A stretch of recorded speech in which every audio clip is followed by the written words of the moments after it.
여러분 안녕하세요. 롱장입니다. 작년 이후로 슬픈 예감은 틀리지를 않습니다. 제가 말씀드렸다시피 원희룡 장관님께서 전세 시장에 뭔가 커다란 터치를 하겠다는 말씀을 하셨는데 그 얘기가 점점점 나오고 있습니다. 언론을 통해서 간보기를 하시는 거겠죠. 그 내용 공유드리고 이게 현실화될 가능성이 있습니다. 현재 여당이 아직 기간이 많이 남았기 때문에 그렇다면 반드시 알아두셔야 됩니다. 그리고 태클 거는 사람도 없습니다. 그래서 더더욱 알아두시고 시장에 대비를 하셔야만 합니다. 같이 한번 보시죠. 시청하시기 전에 구독하기, 좋아요, 멤버십 부탁드리고요. 멤버십은 매주 토요일 라이브를 진행하고 있습니다. 보증금 제한, 일부 공탁, 도마오른 전세제도 이렇게 나왔습니다. 원래 뉴스가 있었는데요. 뉴스보단 제가 말씀을 드릴게요. 이건 기사 내용 되게 짧은데요. 다 보셔야 됩니다. 전세는 한국만의 독특한 임대차 제도로 꼽힌다. 맞죠? 특이합니다. 한국밖에 없죠. 임대인은 목돈을 조달하고 임차인은 낮은 비용으로 살 수 있다는 게 장점이다. 맞죠? 그리고 여태까지 많은 분들이 사용을 했고요. 유용했다는 평가가 대부분입니다. 물론 요새 좀 다른 쪽으로 이슈가 튀고 있죠. 하지만 대규모 사기와 보증금 위반한 사태가 톡톡하자 이제 그대로 둘 수 없다는 목소리가 커지고 있다. 이거 커지고 있는 거 팩트 맞습니다. 각자 의견은 다르지만 전세 제도를 없애자, 뭔가 좀 제한하자 이런 얘기가 진짜 많이 나오는 게 맞습니다. 원희룡 국토부 장관님께서 지난 3일 소규모 주택관리비를 주제로 한 간담회에서 전세 보증금을 받은 임대인이 임의로 다른 용도의 돈을 쓰는 관행에 손을 대겠다고 공언했습니다. 이거 오늘 내용이 중요한 이유가 이거예요. 공언하셨다는 거예요. 그리고 원희룡 장관님은 표가 안 되는 건 안 하십니다. 사람들이 어느 정도 호응할 거라고 예상했다는 뜻이에요. 남의 돈을 다른 데 쓴다? 원래 안 되는 것입니다. 갖고 있다가 채권자한테 돌려줘야죠. 다른 데 쓰는 걸 당연시하는 풍토는 바뀌어야 합니다라고 말씀을 하셨어요. 그리고 부분적으로 동의합니다. 네, 맞아요. 뭐냐면 갖고 있다가 채권자한테 돌려줘야 한다는 내용입니다. 아무런 안전장치 없는 사금융이나 다름없는 전세제도를 고치겠다는 뜻입니다. 가장 먼저 거론되는 대안은 보증금 일부를 금융기관에 공탁하는 것이고요. 이 경우 임대인은 이자 수익을 얻고 세입자는 보증금 전액을 떼이는 일은 사라지게 된다는 거죠. 다만 공탁의 강제 가능성 여부와 임대인의 전세 기피 가능성이 한계다. 보증금을 집값 70% 이하로 제한해 역전세와 사기 악용을 막는 방안도 논의된다고 얘기를 했습니다. 그리고 이제 제가 몇 가지 좀 일단 말씀을 드릴게요. 뭐 감정을 자극하거나 정치적인 얘기는 좀 빼고 싶은데 일단 여러분이 요거는 꼭 아셨으면 좋겠습니다. 이거는 되게 센스가 있는 내용인데요. 여러분 요거는요. 지난 정권에서 정말 얘기할 만한 내용이거든요. 저 비난할 의도 없습니다. 여러분 정말로. 지난 정권, 그러니까 예를 들어서 지난 문재인 정권에서 이걸 발표했다 그러면은 저는 그냥 충분히 나올 만하다. 근데 현 정권은 지난 정권이랑 차이가 없어요. 부동산은. 그래서 남았는데 제가 하고 싶은 얘기가 이렇다 저렇다가 아니라 지난 정권 어떻게 됐죠? 지난 정권이 매매가랑 전세가를 잡았나요? 예, 폭등을 했단 말이에요. 지금 이 얘기를 하실 수 있는 이유를 장관님께서 아시는지 모르겠는데 제가 말씀을 드릴게요. 지금 시장이 안 좋아요. 전세가도 많이 내려갔는데 그거는 전 세계적으로 긴축발 그리고 전 세계적으로 가난해지는 시기를 겪었기 때문에 이런 거고요. 만약에 지금 잘못 제도를 손봤다가 전세가가 상승하기 시작을 하면은 진짜 절대 여러분이 예상할 만큼의 데미지가 아닐 거예요. 예를 들어 드릴게요. 여러분 임대차 3법 있죠. 요즘 별 얘기 없잖아요. 임대차 3법은요. 제가 수차례 말씀드렸지만 전세가가 내려갈 때는 아예 존재 가치가 별로 없어요. 나쁘다는 게 아니고요. 갱신권을 안 써요. 아니 전세가가 내려갔는데 역전세가 났는데 누가 갱신권을 씁니까? 안 쓰죠. 그러니까 상관이 없는데 전세가가 올라갈 때 임대차 3법이 어떤 파워를 가지고 있는지 2020년도 하반기부터 2021년도에 우린 다 봤단 말이에요. 여러분 그거요. 안 끝났어요. 시장에 아직 있는 거예요. 앞으로 전세가가 만약에 반등하고 상승하게 되면요. 상승세는 더 셀 수밖에 없어요. 그게 왜 그랬냐? 간단해요. 그 이론은 아주 간단합니다. 갱신권을 써버리면은 이 물량이 딸려요. 그래서 신규로 전세를 구하는 분들이 물량이 없으니까 비싼 돈 주고 구한 거란 말이에요. 결론을 내리면 전세 공급을 줄이면은 나중에 수급이 안 맞을 때 올라가는 진폭이 커진다는 겁니다.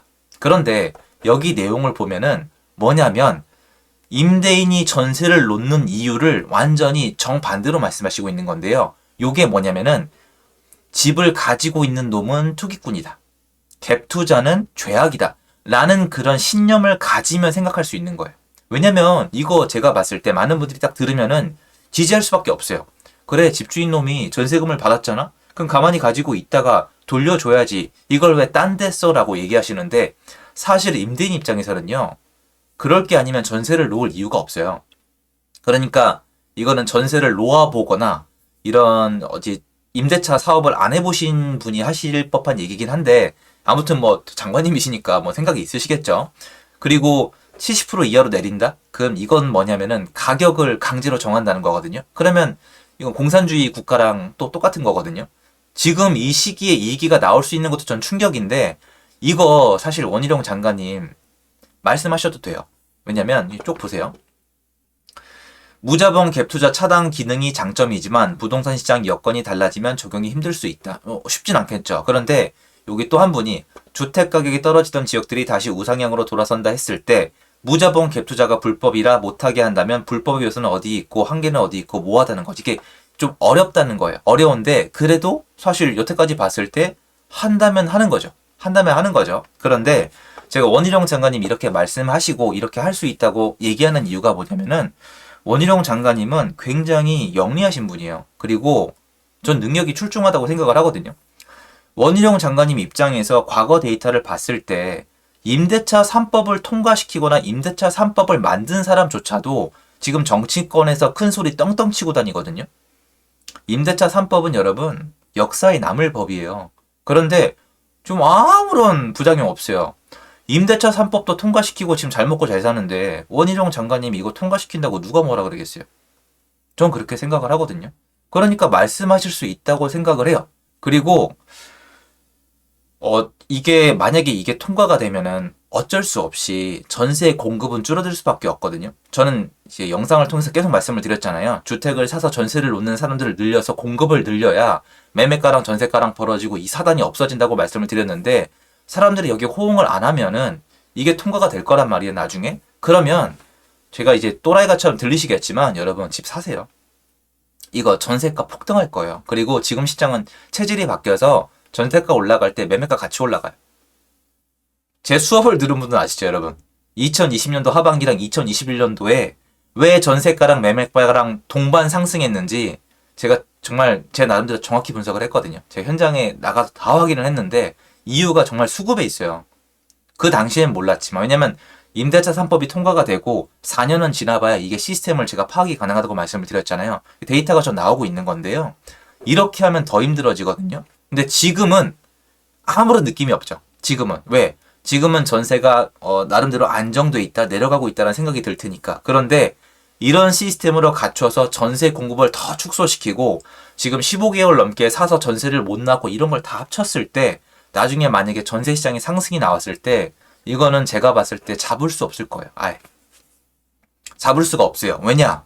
예전에 비해서 월세가 이미 올라가 있어요. 사람들이 이게 여력이 없어요. 물론 이렇게 생각을 하실 거예요. 지금 여기서 더 어떻게 올라가냐? 더 올라갈 수가 없다. 사람들이 돈이 없다라고 얘기를 하시는데, 물론 그건 제가 세상에 돈이 얼마나 있는지, 사람들이 돈이 얼마나 있는지 모르겠지만, 그런데 만약에 돈이 있다면은 이거는 정말 대재앙이 될 수가 있거든요. 그런데 저는 이거 무조건 하지 마라, 막 절대 안 된다는 얘기를 안 해요. 전 시장 참여자이기 때문에 저는 솔직히 말씀드리면 이거 해도 불만 없어요. 제가 이렇게 얘기해도 저렇게 얘기도 싫어하는 분들이 계시겠지만 이건 제 솔직한 얘기예요. 전 이거 하면은 나중에 시장이 어떻게 될지 아는 애거든요. 그래서 전 이거 진짜 진심으로 말씀드리는 건데, 어차피 제가 아무리 외쳐봤자 바꿀 수 있는 건 아니잖아요. 여러분한테 제가 알고 있는 부동산의 어떤 시스템을 말씀드리는 건데, 전 이거 통과시켜도 불만 없어요. 그러니까 전세를 못 놓게 하는 거잖아요. 그럼 여태까지 시장 앞에 전세로 옛날에 사놓고 전세 세팅해서 재산 갖고 있는 사람들은 이제 더 이상 정말 돈도 없는데 그러니까 돈 없는데 투자하는 분들 계시잖아요. 요만한 금액 가지고 부동산 들어오신 분들 있잖아요. 소액 투자자들. 이분들이 나중에 시장 안 좋아지면 금매 던지고 막 전세 싸게 놓고 시세를 완전 흩뜨려 놓거든요. 이게 그들이 없는 거잖아요. 불만 없어요. 진심으로 말씀드리는 거예요. 그러니까 이거 보면은 진짜 돈 있는 사람, 현금 있는 사람, 정말 부자들만 집을 사는 시스템으로 가는 거잖아요. 원래 지난 정권이 추구하는 바가 그거잖아요. 기어 올라가지 말고 쟤네는 쟤네고 딱 꽂아놓고 쟤네를 미워하면서 우리한테 이렇게 지금 빨려라 이렇게 하는 게 맞잖아요. 그러니까 정말 정확히 그쪽인데, 저는 예전이라면 정말 이거 아예 모르기도 했겠지만 모르기도 하고 정말 이거 정말 좋다고 했을 수도 있는데 지금은 다른 의미로 통과시켜라 라고 얘기하고 싶어요. 제가 괜히 막 정의로운 척하면서 이렇게 하면 안 됩니다. 그래봤자 거꾸로 들으시더라고요. 이런 것 지금 시장이 어디까지 와 있는지 그 내적으로 수급이 얼마나 아마 사람들이 지금 돈이 없어요. 진짜로 제 말은 돈이 아예 없다는 게 아니라 쓰질 않아요. 쓸 수가 없는 가난해지고 있는 시기인데 이 시기는 반드시 지나가요. 이걸 지나가게 하는 게 정부의 역할인데요. 이거 지나갔을 때 이런 식으로 계속하면 지금까지 쌓인 거랑 더해져서 전세 수급이랑 매매 수급 안 맞아요. 그러면 그때 진짜 장난 아닐 거예요. 예.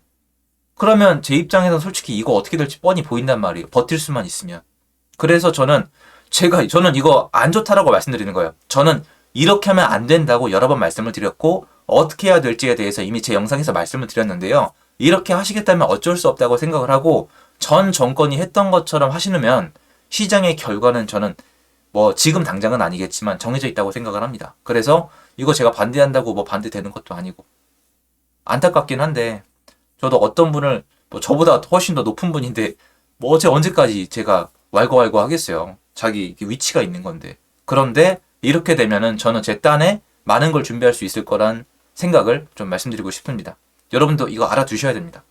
오늘 제가 한 얘기를 필두로 한번 생각을 해보세요. 이거는 공급을 줄이는 거예요. 사람들이 이렇게 생각을 하는 것 같아요. 어떻게 하든 간에 갭투기꾼들은 무조건 할 거라고 생각을 하시는데 이미 지난 15개월 동안 여러분이 가격만 봐서 그렇지 집 사서 전세 넣는 분들은 거의 짜그라졌어요. 그분들 짜그라질 뿐만 아니라 기존에 있던 분들도 죽어나갔거든요. 사람들이 거기에 박수갈채를 보냈잖아요. 그러니까 집주인 괴롭히면 표가 된다는 내용이 지난 정권부터 지금까지 이어지고 있는 거예요. 저도 진짜 어메이징해요. 그런데 뭐 이거 어떡하겠습니까? 제가 얘기하면 투기꾼 얘기만 돌아오는데 어떻게 하겠어요? 그런데 이렇게 되면 만약에 여러분이 자산의 어떤 플레이를 해보셨거나 자산을 가지고 계시다면 수급에 있어서 한번 생각을 해보세요. 나중에 어떻게 될지. 그게 생각의 포인트입니다. 도움됐으면 좋겠고요. 제 영상 여기까지입니다. 감사합니다.